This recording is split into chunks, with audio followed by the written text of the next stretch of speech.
Hey everybody, welcome back to Sheet Metal Unleashed. I'm glad you're all here. I hope you were there and watched the first episode of Sheet Metal Unleashed. It's great to be back, and I think it's going to be awesome to carry this series on.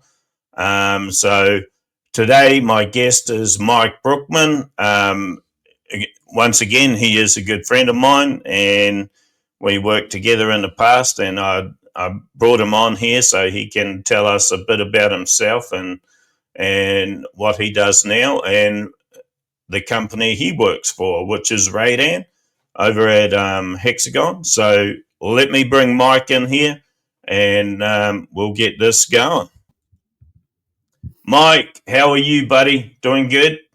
Doing great, Dean. Thank you for having me. No problem, man. No problem. It's great to see you. So this is our second podcast, number 2 in the series, and we've had a joke about that going on for a long time, but yeah, I just couldn't resist, man. Yeah, So it's par for the course, I would say, Dean. This is fantastic. Always happy to be number 2 behind you, buddy. all right. So what I wanted to bring you on here. You work for Hexagon, so I wanted to let you introduce yourself. How did you get started in CAD CAM, and just your journey and background?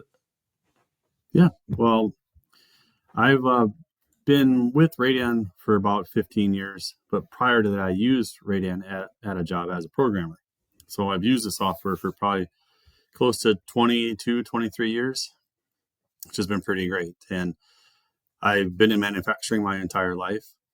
So if we go back, like way to the beginning, I guess, when I worked at a steel service center and we were searching for the opportunity to open up a fab building. And I wasn't on that team to be able to kind of design the building or to find the equipment. But when they needed a programmer, we kind of picked and choose kind of who would be kind of lead that department up. And so it was myself and another guy that kind of took off with programming. And RADAN is what we chose to go with. And from there, it's just been kind of a long history with RADAN so far. It's been great. Nice. So what led you to,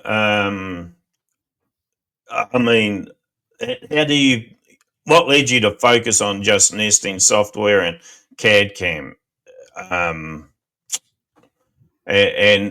early lessons and challenges you faced when you started that role?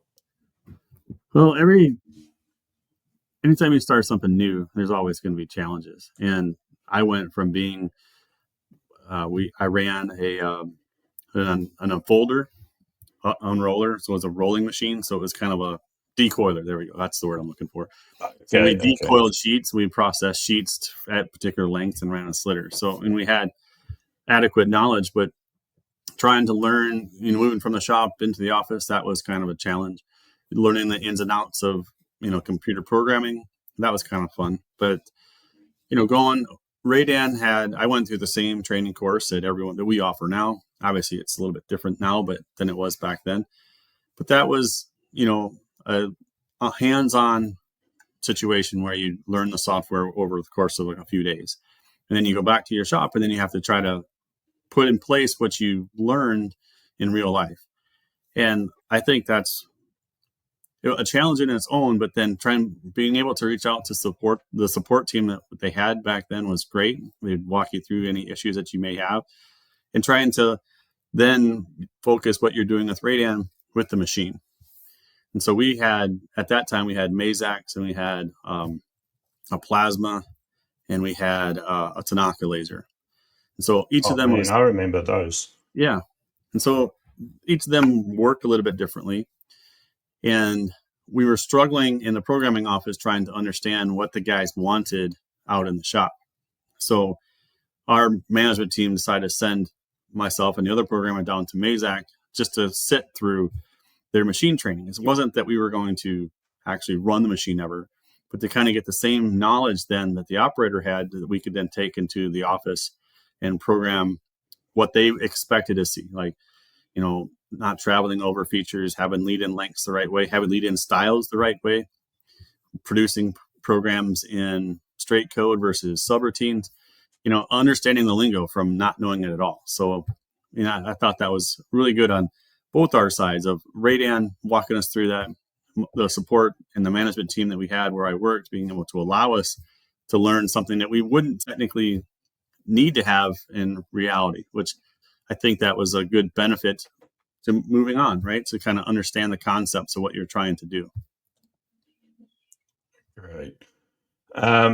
And so how have you seen your industry evolve over since you started that journey years ago?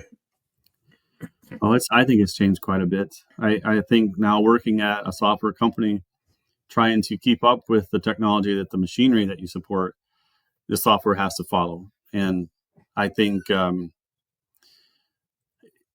automation is a big difference versus what it was 10, 15 years ago. So trying to be able to do things easy, trying to do things automatically, and trying to keep up with the challenges of keeping up with the machinery, right? Because the machinery is also trying to do that. They're trying to make it as easy as possible, trying to add in that component of not having to have a man watch it all the time. And that marriage or that relationship that we have between the software to run the equipment and the equipment that does what it does, and having a person involved with organizing all that has changed immensely over the last 10, 15 years.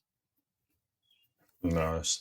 And look, in simple terms, right, because I know there's a lot of guys who are coming out of school and coming out of trade school. This is a good opportunity for them to learn. And I know my kids, they always used to try to explain what I did, right? They're like, oh, what's your dad do? We sort of don't know. I think he fixes computers, right? So everybody's bringing their computers over to me to fix. I'm like, I don't know how to fix a computer.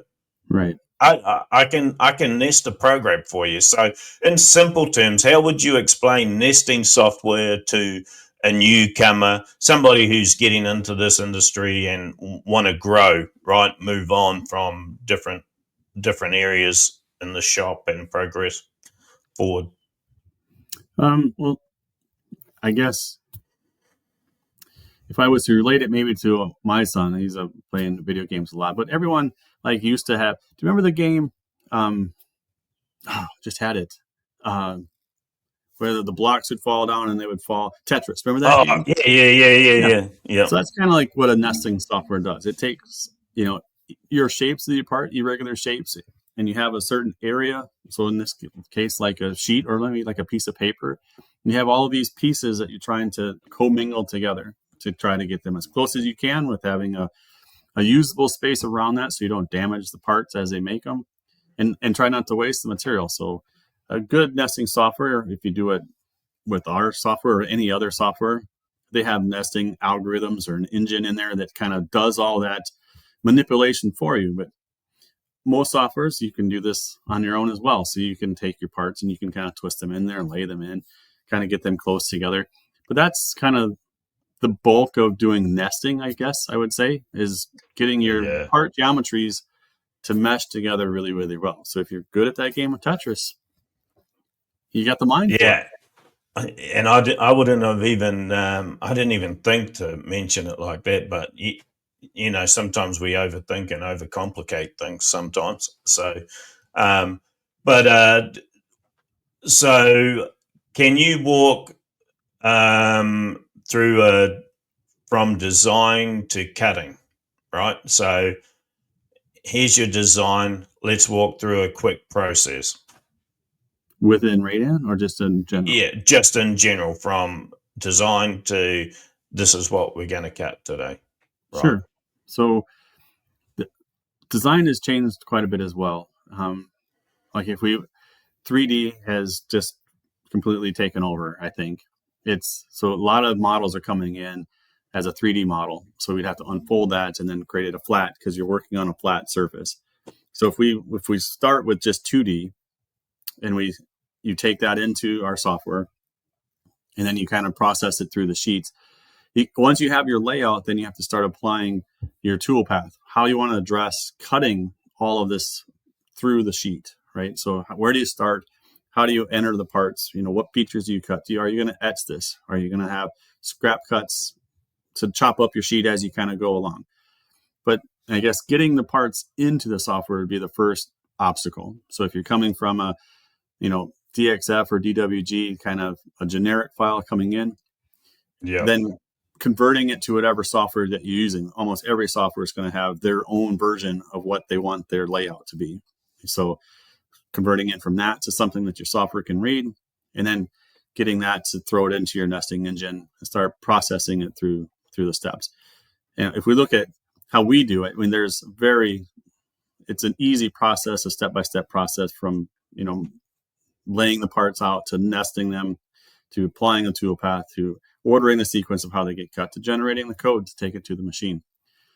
And once you learn those steps, the process of nesting actually is pretty easy. Yeah. So everybody, I've lined up some questions, so we're just going to roll through some of them. And rapid fire questions, or yeah. So, common technical challenges. How do you approach them? Right. So, and also, how does using different materials, steel, aluminum, composites, etc. Besides the cost of materials right now, but just if you can run through how that affects when you're nesting, running stuff through the software.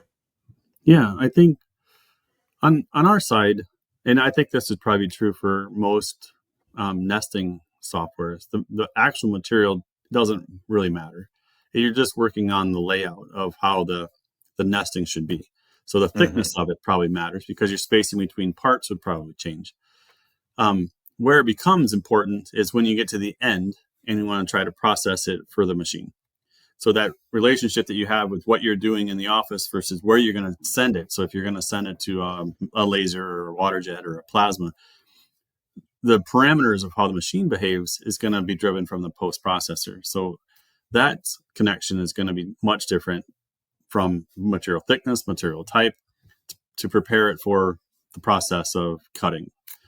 The nesting layout, I don't think really much matters on the type of material that it is. Would you agree with that, Dean? I mean, yeah.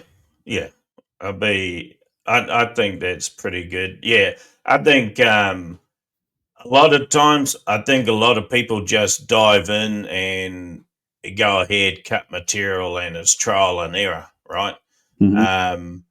But I think you can take a bit of a calculated approach. It's like bending, right?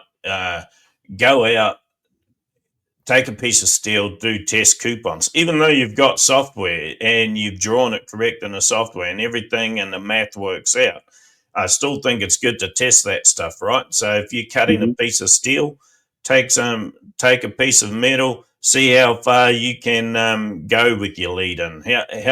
What's your limitations on each thickness or each setting? So that way, when you're nesting it, even that alone can help you reduce scrap and save on sheet material utilization. Don't just go off a default setting, right? Yeah, I would agree. I think I didn't mean to interrupt, but I think the best thing that you could do as a programmer, if you're not the guy running the machine, make that your best friend. Don't play the office shop routine where you can't go out to the shop and talk to the guy. And then the same thing in reverse. If the guy in the shop that's running the laser, if he's seeing things that you could do differently, that should be an open line of communication to come back. Where, it's a perfect mix if you're the same guy, right? If you're the programmer and the operator, well then, you're going to witness what you're doing and take it to the shop, take it to the machine and say, yep, okay, I could have done that differently. We could have moved that and we could have done this. And maybe common line cutting would be an option you could throw in there to really optimize what you're doing. Yeah. So here's a good question, and I don't know how far you guys are doing. I know Hexagon as a whole and what they do, and a lot of the products they have. But the role of automation and AI in improving efficiency. Are you guys getting into AI? How are you guys using that? Do you know? Are you bringing that into software, or what's? I think the future will have to be including AI into whatever anyone does. With our nesting engine, I mean, there are developments in place that will be coming out soon that will be using some of that in the background. I don't know if it's going to be in the UI that you're going to be using, that you actually have Yeah. AI that interface, but I think in the background it definitely will be, because it's kind of back to what we talked about beginning. As the world progresses with what they feel, I guess we constantly in our industry, everyone is kind of looking for the easy button, right? They want it to hit the go Yeah. and just everything's gonna happen. And so I think for some of us old guys that's been in this industry for a long time, that's difficult for us to be able to digest, because we're used to being able to be so fiddly, right? You want to have a complete control over what you're doing, everything that's going on.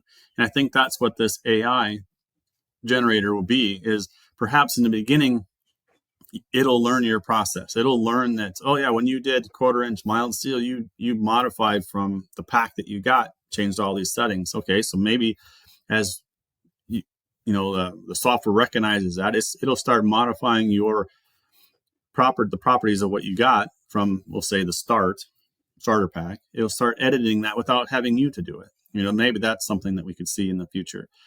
Yeah. But I think that all software is going to become something that's just runs maybe in the background.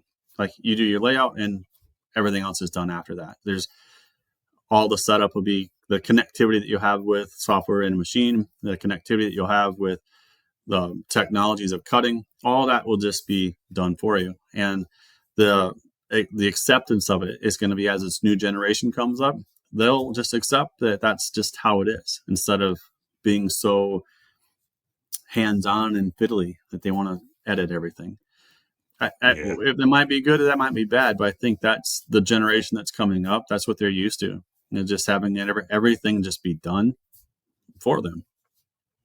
What do you think, Dean? I kind of have, no. We're both the same age. We've both done this for so long. I know. It's And difficult for us. we should probably have brought in a young guy, and I've got a couple of young guys lined up to come on the podcast. But you're right though.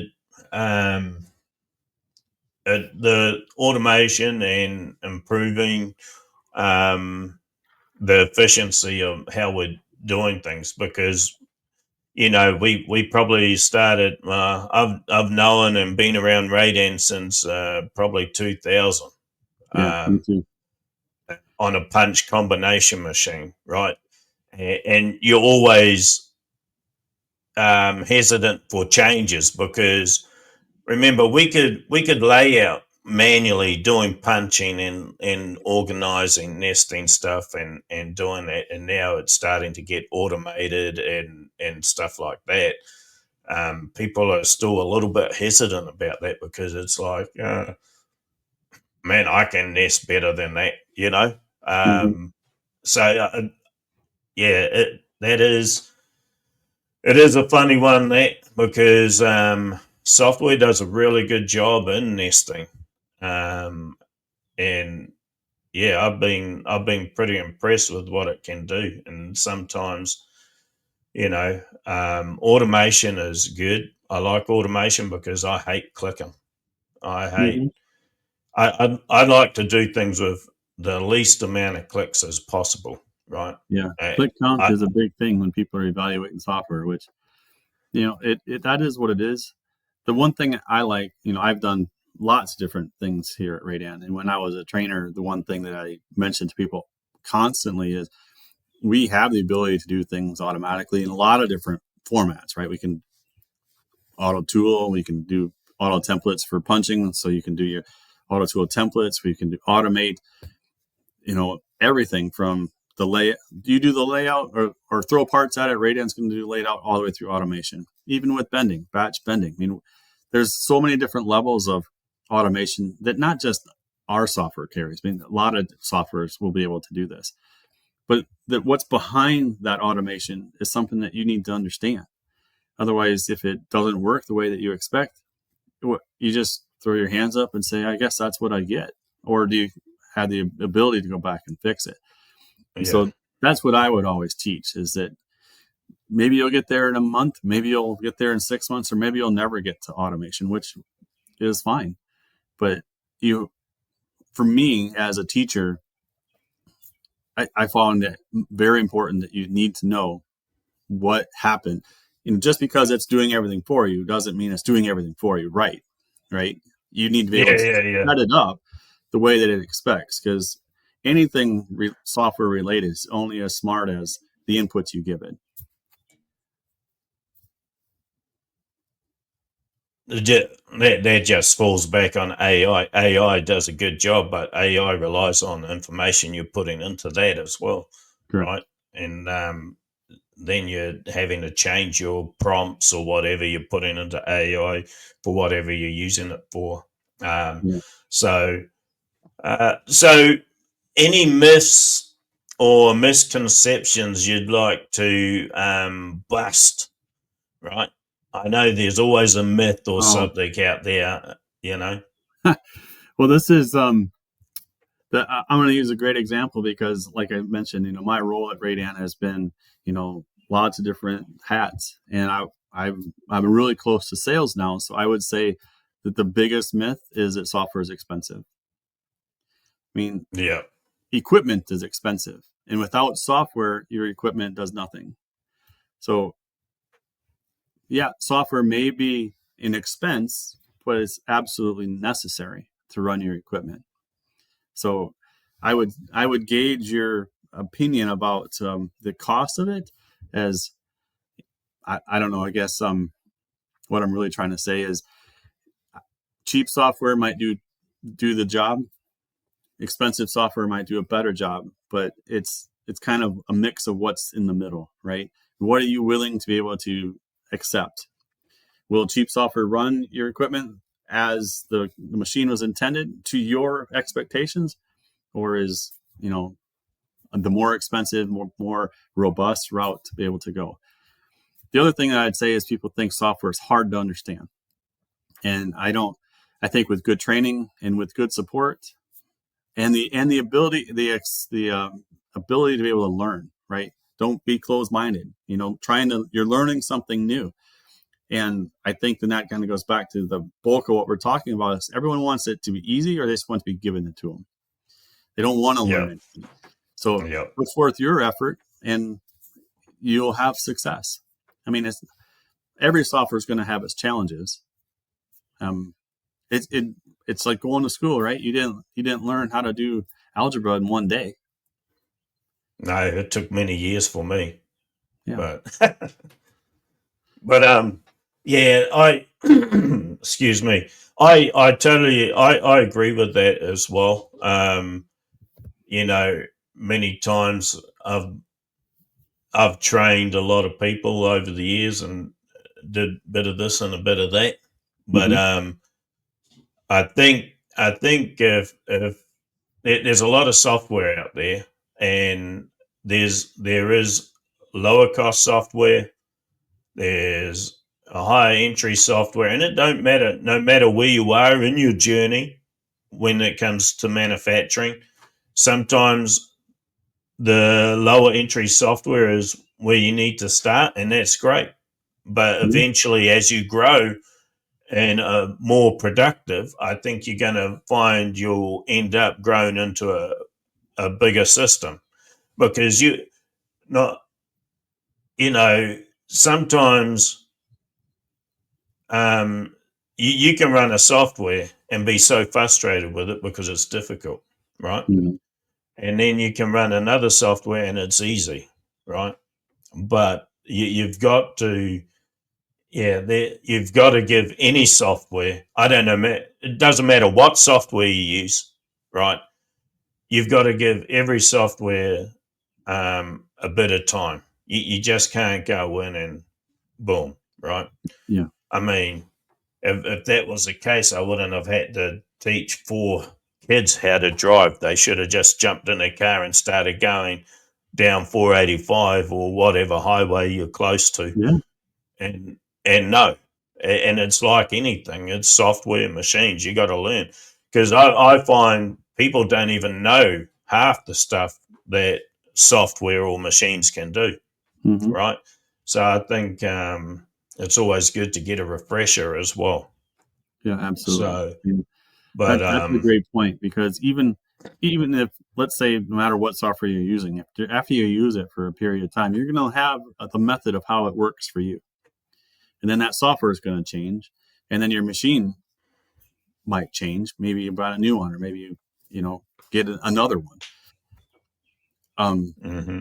You to be update with what the software can do is key, because you might be missing out on an opportunity that you never knew, and then that rut, or I don't want to necessarily say a rut, but the opportunity that you have may diminish because you think that this is all the software can do, because that's how you're using it.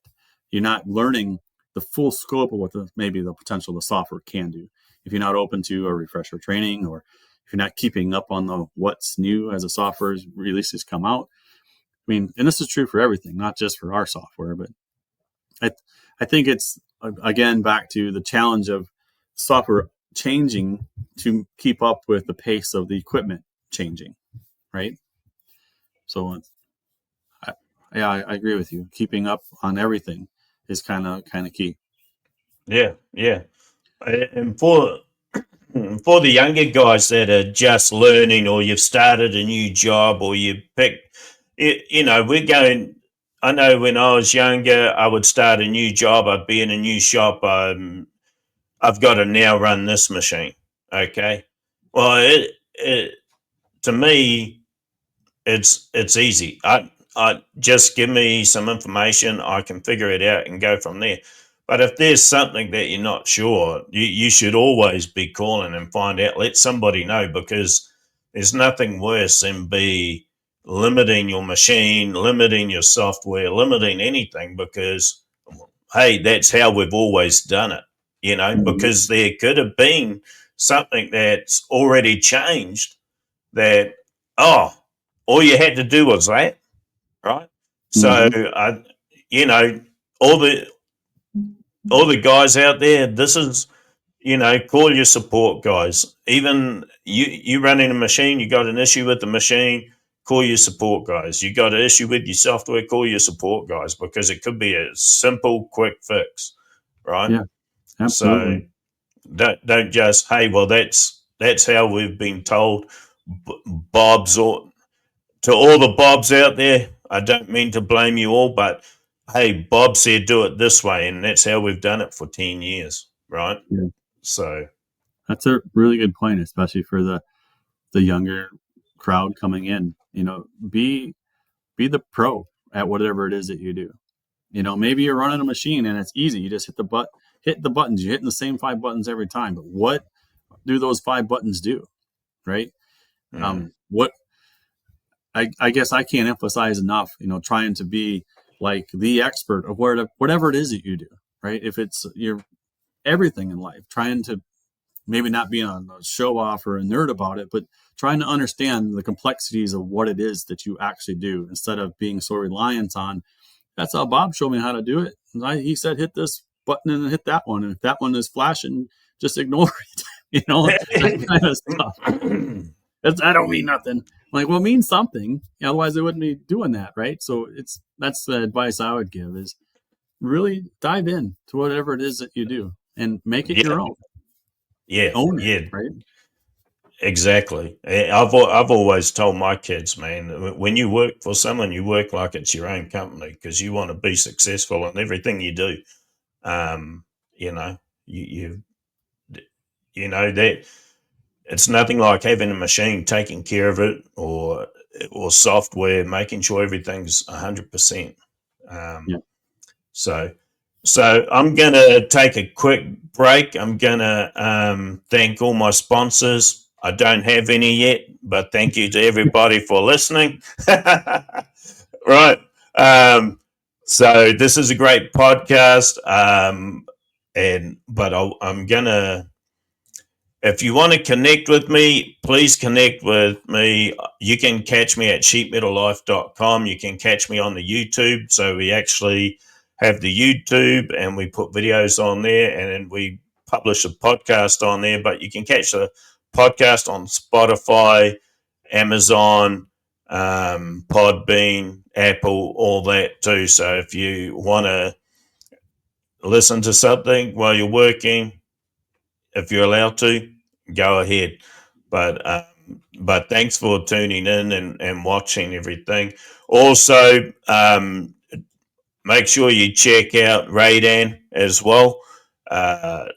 Good software. I've used it over the years and worked there a long time and had a great time and learned some stuff from Mike, just a little bit of stuff from Mike.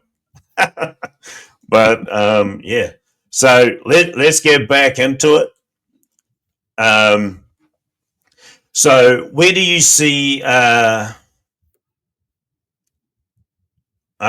We may have sort of covered this, but where do you see nesting software going in 5 to 10 years? And also the impact of cloud computing.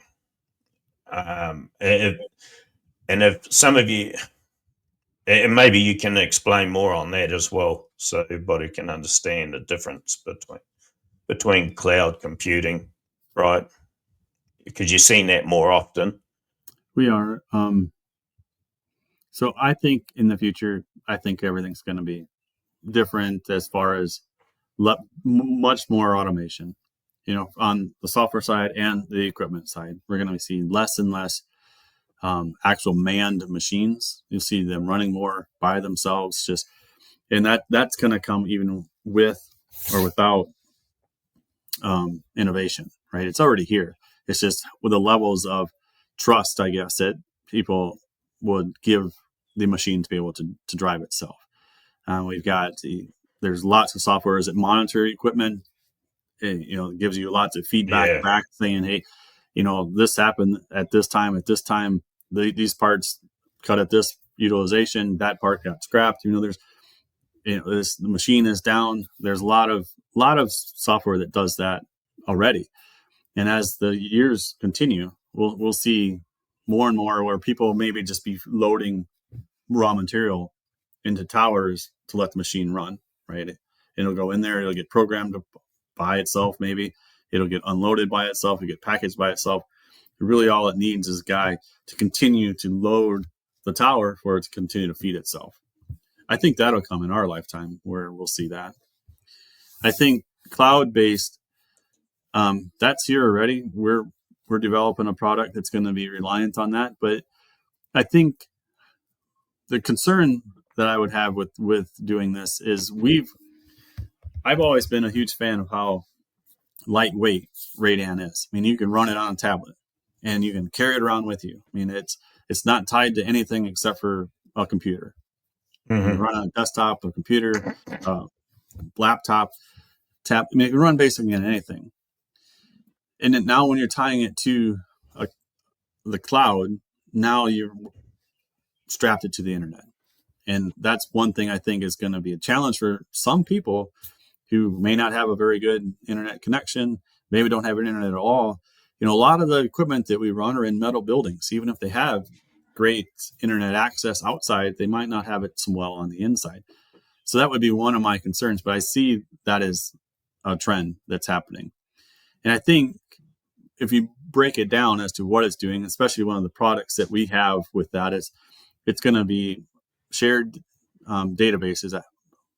It's basically the server. So we went from like a standalone unit where everything is just tied onto this to maybe having a server client relationship where now you got a localized server that's in the office, we'll say, feeding into a bunch of different client computers.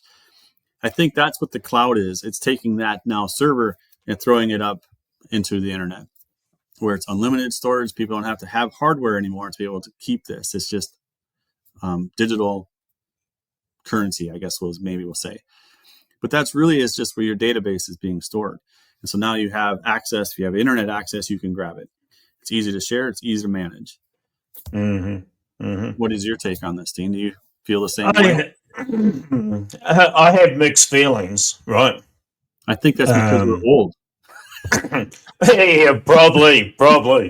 But and the reason I have mixed feelings, and I've probably I've had this argument before with somebody about moving stuff to the cloud, is and right. So I've been living in the US for 25 years, right? And I've seen a lot. I've traveled a lot of the US. I've traveled overseas. I've been everywhere. There's actually a song saying, I've been everywhere, man, right? But my problem is, even I could be on my phone trying to connect my phone to the Apple Play in the car, right? And be driving to a customer, and I could be stuck in the middle of nowhere, and I'll be waiting for the internet so I can pull up my next instructions or next direction, right? And I'm like, man, well, let me just go down the road a little bit, right? So that's my concern when it comes, because some shops are out, or they're not in town. Yeah. Okay. Unfortunately, we're kicking everybody out of town and building condos, right? And these shops are moving further and further out. And I'm not going to lie, the internet connection isn't that stable in some areas. And America is a massive place. It's a big geography, right? So I understand it, but then what if I'm in the car and I quickly want to do something? But now I have to be connected to the internet. Yeah, that's my biggest concern. So no, unless Spectrum and all these guys and Time Warner Cable, whoever the internet service provider is watching this, then maybe they need to get with the times or speed stuff up. Because I honestly don't even think we have Google Fiber or fiber internet in our neighborhood yet, where other neighborhoods might. Right. Well, and then when you introduce the internet, you introduce a whole lot of a much higher level of protection, right? It's not only as another component that could potentially fail, like we were talking about. I mean, if your data is connected to that, if you're out in the shop, maybe your router fails, maybe you're just have poor reception and you can't get it. So that's a problem. And now you have a whole level of people, cyber attacks trying to get to your information versus it just being on your own computer, not attached to the internet. Now it is. It's much more expense to do something than it needs to be. But I mean, that's the future. So I guess we can't stop the future, I guess. But No. all we can do is adapt to it. And I think we're doing that. I mean, I think everyone's kind of in the same game, trying to figure out a way how to be able to stay current, mainstream, and give the customer what they want. And sometimes not what they want. I know. But I try not to be a grumpy old man about it either, right? It's coming. So we either have to embrace it and get ahead of it, right? Because if you don't get ahead of it, it's not going to be working for you that great. Right. Any advice on shops choosing their first nesting software? Well, that's easy, Dean. Choose us. I mean, hey, I knew that was coming. Yeah. Now, I would say, listen to. This is me talking, not the RADAN Mike talking. But I would say, listen to your representatives of who you're buying the machine from. right? I mean, if you're buying a used machine, I know everyone's going to have their go-to for the software needs, and everyone understands that machine, that real pretty, awesome machine that you're looking at, that doesn't do anything if you can't have software to run it. I think, like for us, for Radan, we're a third-party software, so our niche not only is that we can run OEM equipment, we can run a variety of different equipments. So, I mean, if you have a laser, if you have a punch, if you have two different types of lasers, or if you have, it's just a lot of different things. We can run it all from one platform. So I guess that would be one advice. If you're in the market for an equipment, let's say you bought this laser over here, and then 3 years later you bought a different brand of laser, don't start collecting softwares, because then you're going to have a niche that you're going down, right? It's like, let's say you're using this software that runs that machine. Here's Bob again. He runs that machine, but he doesn't know how to run this machine because Bob doesn't know how to run that software. I would say that would be some advice to give. But yep, I would say also just do your research. Don't, if you're buying a new equipment, a lot of new equipment will try to spin it off and saying that you have to buy their house brand software for the machine to run. And that isn't always true. I mean, I know that, in fact, I know that's not always true, because we are third-party software. We run a lot of brand new equipment. So don't believe the hype, I guess, when you're looking at that. But I guess the biggest thing is, how much time did you spend looking at that machine versus how much time are you going to spend looking at a software? This is a little bit different for you and me, because you do both. You do software and you do machine, and you've been tied to it for a long time. And you can see the benefits of having, that machine versus the software. But I think both are important, right? The machine has to be able to do whatever it is that you want the machine for. Right? If you're buying it to cut material up, if you're buying it to bend material up, if you're whatever it is that the task was that you were interested in that machine, it has a function that you needed. The same thing is true with the software. You have to vet it just as hard as you do the actual machine. And maybe the cost of it isn't always the driver. It's the capabilities. Yeah. So that's the biggest advice I would give, is to don't take software for granted.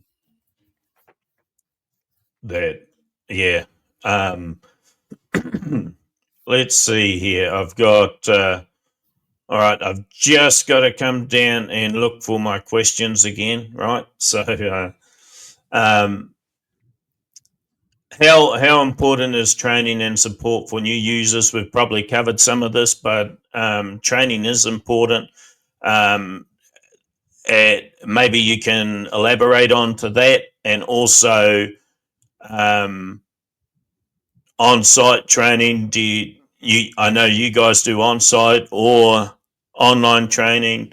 If you can give us your some information on that sort of stuff there. Yeah. I'm sure most software companies are going to be similar to us. I mean, we offer 2 versions. We offer online, we offer on-site. And the difference between the two, first of all, let me say that training is it's necessary, because in good training is, I would say, really like the focus, right? Because what training does is it gives that confidence that you're doing it, right? And if you don't have good trainers to be able to present the software in a way that you can understand it, and then to instill that knowledge that you're going to go forward after this week of training, you're on your own, right? Your company has sent you to training, whether it's, you're doing it online in your office, or if someone is coming to your shop to do it. You're focused on that as learning the software to be able to run that equipment. And then once the trainer leaves, you're basically left to it on your own, right? Obviously, you're going to have connection to any support staff that the software people provide. But I would assume most softwares aren't going to train you through support. You went through the course, you learned the basics. Now you're going to put it in the real world to be able to start running that machine. That is something that, on our side, I think we do a great job at being able to teach and try to instill that confidence that now you can actually do this on your own. But then you also have to back that up with support. Like I just mentioned, we don't necessarily want to train people through support, but that's part of the package, right? You have access to support. Use them. Reach out to them when you get stuck. Show them. And then it's a two-way street. It's not a call up, have support, fix it for you. Then they're off. Then you're like, oh, here you go, guys. I've got this done. Here it runs. And then 2 days later, you're calling support up again. They're doing it for you. I mean, that's not the proper way. Kind of like we talked about before. You're in it. Own it, right? Take ownership of that and learn it on your own. But I think, anyone's going to provide training for their product. And I think the whole purpose of that, like I've mentioned a couple of times now, is just to get that confidence that you can do this on your own. Yeah. Training. So what I'm hearing is you don't do it over WhatsApp. No. Come on, man. Sorry, man. No. Our training, if we look specifically at our training, it's done pretty well. I mean, it's I'm just messing. Yeah. Guys, most companies,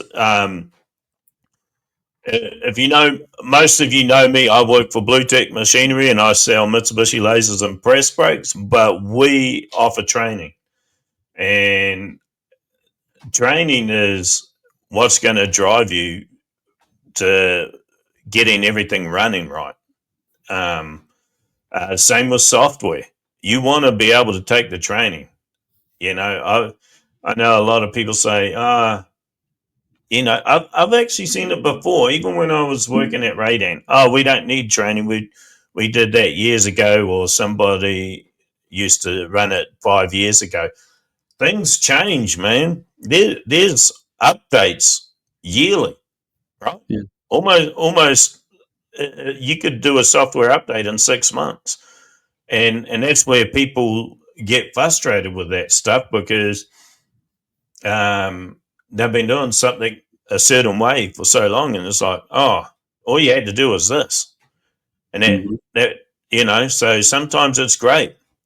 So you should reach out to your local sales guy, whoever, machinery, software guy, sales guy, whatever equipment you have in the shop, whatever software you have in the shop, and get to know, hey, what's up this year, right? Hey, can you come by and give me a demo of the software, the latest update? And I'm sure Mike would be happy to do that. So I like going on road trips. Yeah. With that, Dean, new employees, don't rely on your current programmer to train your new guy. Send them through the course, because like we mentioned this a couple of times now, you just touched on it again.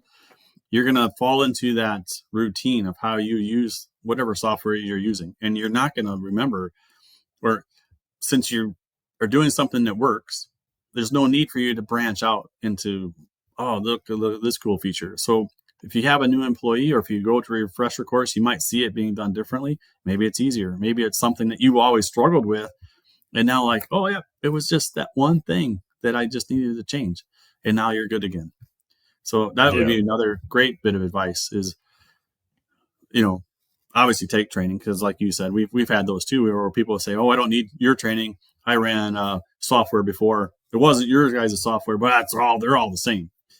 No, that's just a guy trying to save money, which is going to end up costing him money. So I would recommend always taking training. Yeah, definitely. And because it changes. I mean, I used to use SolidWorks 2007 years ago, and I just picked up the latest version of SolidWorks, and I'm like, man. It's just like old days. That's different. So, but yeah, crazy. But moving on here, we're gonna have some fun questions, right? So, so Mike, you have a YouTube channel. You've got 2 YouTube channels, right? Yes. Tell us, what's your other YouTube channel? What's your favorite stuff to do? Motorcycles. We do a lot Right. with motorcycles. So, yeah. So make sure check out Mike from Radan and his YouTube. What's your other YouTube channel there? I have a YouTube channel with my son. Well, it's all of us, but it's mostly with my son now. It's called Ace Cafe Bikes, and we kind of buy, sell, play, work on, destroy motorcycles. We're not great mechanics, but we like having fun. But you got some nice bikes. I like your bikes, man. Well, thanks. I've seen the last one you did. But so, what's your proudest moment or breakthrough in the industry? Well, that's kind of hard to pinpoint a specific moment, but I think in general, I was in support for a long time, and I liked going to customers that were having a hard time. And with our experience, knowing what we do, knowing the product really well, most of the time aggravations that you see aren't based on the software. It's either based off of pressures from management, unwillingness to learn or unwillingness to change.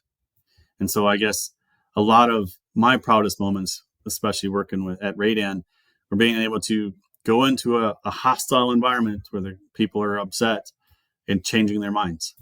I did that several times over the years. And then you walk out of there, you walk in as enemies and you leave as friends. And I think that's a pretty good statement for our software isn't maybe the culprit. It's just the way how you present it. And I don't know. I'm pretty proud of that, being able to diffuse a situation really well. Yeah. We've even when I was in Radan, you have some challenges, but there are some good customers out there as well that don't seem to have any challenges, never call you because they just know it. They do great.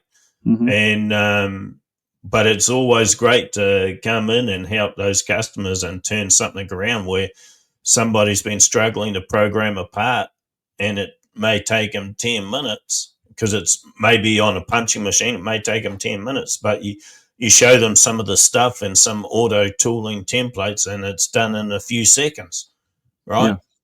Yeah. I mean, a big game changer. And that definitely goes back to learning and getting updates and seeing, hey, what's new in the software? What's Radan come out with?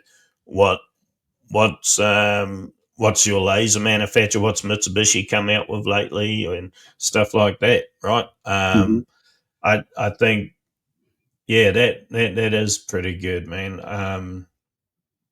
I do enjoy going into shops and helping customers. That's what it's all about. Yeah. So let's see. If you could design the perfect nesting software, what would it include? And remember, your boss is watching.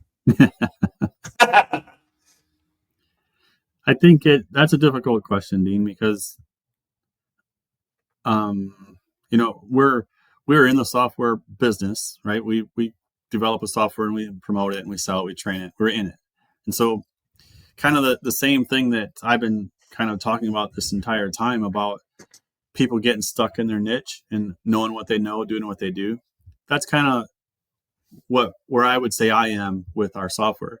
Of course, I'm going to be biased and I'm going to say our software is great the way it is, right? But that's you have to be honest. Every software is going to have its good points and its bad points. I would say that our software at current state may be just a tiny bit behind the curve as far as the appearance of it, right? The behind it, what it actually does and how it functions is going to be superior, I think, to most softwares. But everyone is looking for that user experience and they're looking for, a great method to be able to process the stuff through. And I think there are some softwares that maybe look a little bit more refreshed than ours, but it doesn't mean that ours isn't capable. Does that make sense? I guess I don't know. Yeah. No, it makes sense to me. You know, I'm just really there's familiar and comfortable with our software too, so it's hard for me to say yeah. that. Sometimes it's not about what's in the software or what you need to add to the software. Sometimes it's just learning. Oh heck, I didn't know you could do that. Yeah. Because I remember I worked at RADAN for a long time, and there was something come out not so long ago, actually in the bending software that I didn't know you could do, and I thought I knew quite a bit, Mm-hmm.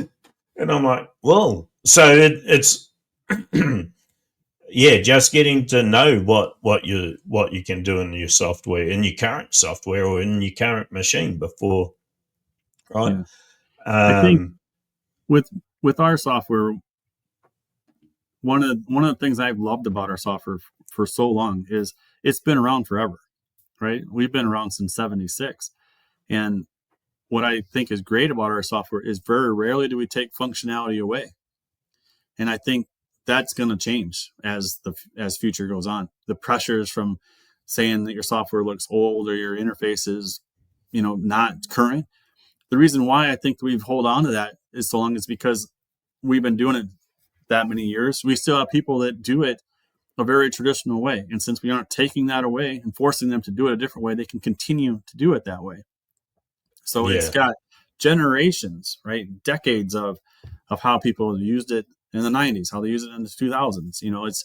And they can still do it that way, or they can do it the current way. And I think that's, as our development team, as much as grief as we like to give them, perhaps that's something in the back of their mind saying, hey, let's not take away what these,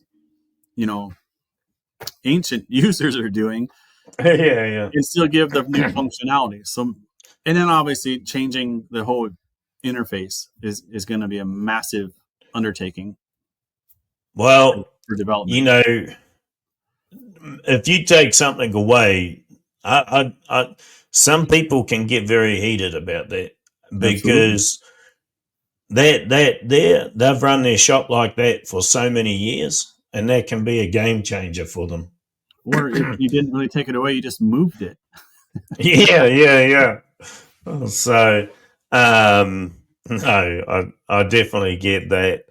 Mhm. Um, so, uh, final advice. So, final advice for new programmers, people who want to get into programming that are running lasers and they see an opportunity in their shop to move up to running a laser or getting into tech, becoming techs, application engineers, because this is a good industry to come into. Manufacturing, I love manufacturing. I've been in it for 30 years, and I've always told my kids, man, manufacturing is awesome. You can go a lot of places.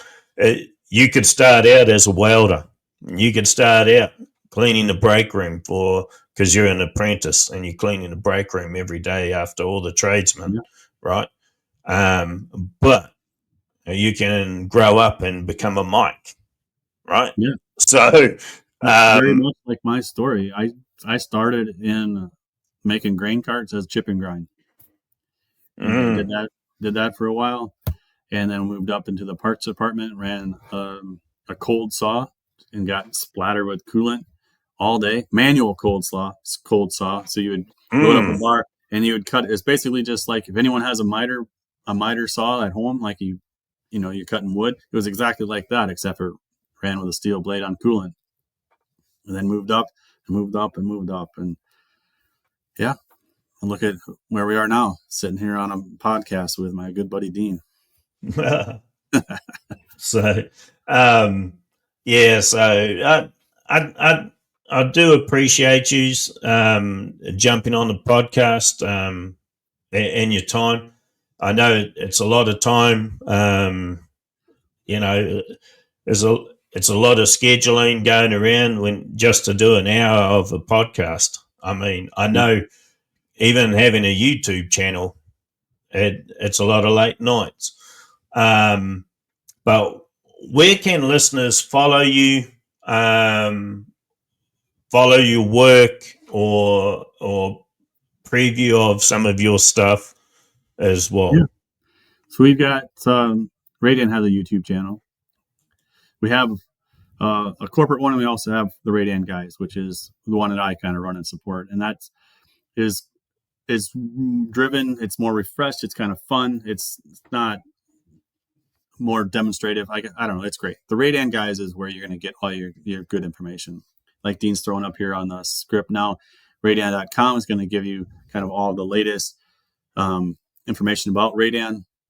I mean, what product we have coming out, the new bits.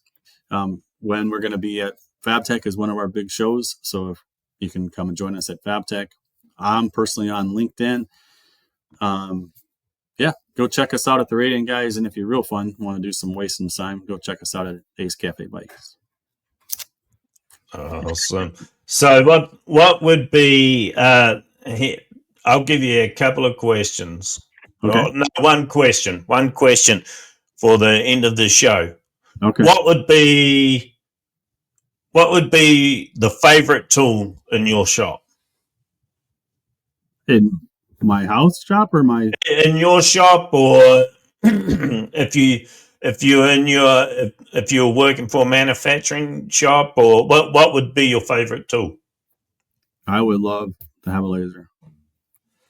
I mean, I think that would be awesome. Be cutting parts all day long, just banging out sheet metal parts. That'd be really. I know someone, Mike.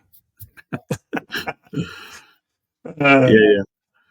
But I think that'd be good. That's where it starts, right? I mean, the manufacturing process has to start with raw materials. And so, cutting 2D parts or stamping out 3D stuff, you've got stamping machines. So it starts with metal. From there, what do you do with it? You cut it, you bend it, you weld it, paint it, sell it. I mean, manufacturing can take you in a lot of different directions, and I think it's great. Yeah. Man, well, thank you, Mike, for coming on the podcast, and I'm going to let you go here, and we'll play the outro and give people some more information. Thanks, buddy. Right. I appreciate it, Dean. Thank you so much for having me. We'll see you guys next time. No problem. Okay, guys, thanks for listening to the podcast. If you have any questions or comments, you can either leave them on the podcast, even if you're on Spotify listening. You can message us, comment us, you can email us. You can email me at engineers@sheetmetallife.com, or you can just reach out to me on YouTube. Somebody will be there. We have another great podcast coming up after this one, and it's going to be a young guy coming into this industry, and he's a great guy, a great person, and I think you'll love to hear what he has to say as well. Thank you. Have a great day. Have a great weekend, or whatever day you're listening to this. Enjoy.